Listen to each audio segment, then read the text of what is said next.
Kids were often punished for the sins of their parents back in the 80s and much of the 90s. And what I mean by that is if your parents didn't present in a way that was considered appropriate by society standards, you could be poor, maybe they didn't go to church, maybe they had addiction issues, and it showed. I had a dad who was a rocker. He had long hair, demon tattoos on his arms. My mother, punk. Most of the time she had teased hair, looked like Pat Benatar.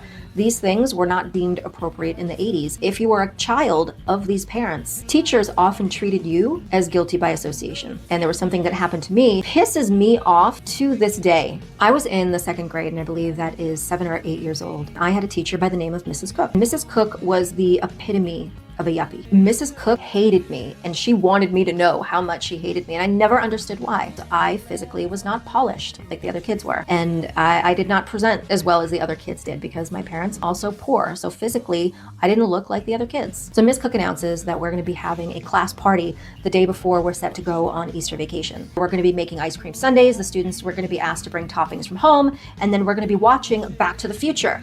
It was 1987. Kids loved that movie back then. The only stipulation is that in order to attend, you need to make sure that you behave on the day of the party and you don't get sent to the main office. You can probably guess where this is going. So it's snack time now. During snack time, kids are free to roam the class, talk to other students, play, eat your snacks, and that's exactly what I was doing. I was sat at the desk of another student. There was myself and 2 other students there, and we're having goofy conversations as like 7-year-olds do and having our snacks. And I remember I had a bottle of perfume in my bag, and I was really excited to explain to them what I had learned. On the bottle of perfume, it said eau de toilette, which I found out translates to toilet water. As a 7-year-old, this is some of the funniest shit ever. I take the bottle out of my bag and I say, do you know what eau de toilette means? Toilet water. My friends cracked up laughing. And what happens when a child does something that makes you laugh? They do it again. Before I knew it, Miss Cook had me by the arm and she's dragging me down to the main office. And my heart just breaks because I realized that I am going to be excluded from the party. Didn't even tell anybody anything, just sat me down on one of the sofas in the office and just left me there.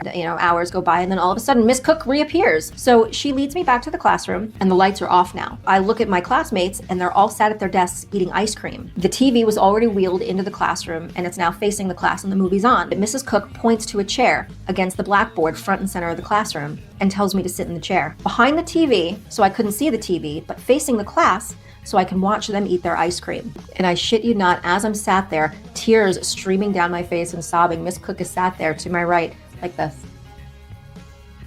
This look on her face like she is pleased with herself. But what's to my left is the door to the classroom. In this school, the doors to the classroom have a window in them. My mother appeared in that window, fucking red. And she ripped that door open. Before she can step 1 foot in, Mrs. Cook was across the classroom, pushing my mother out of the door by her shoulders. Classroom door slammed shut, and all I hear outside is fucking chaos. And she got my class changed after that.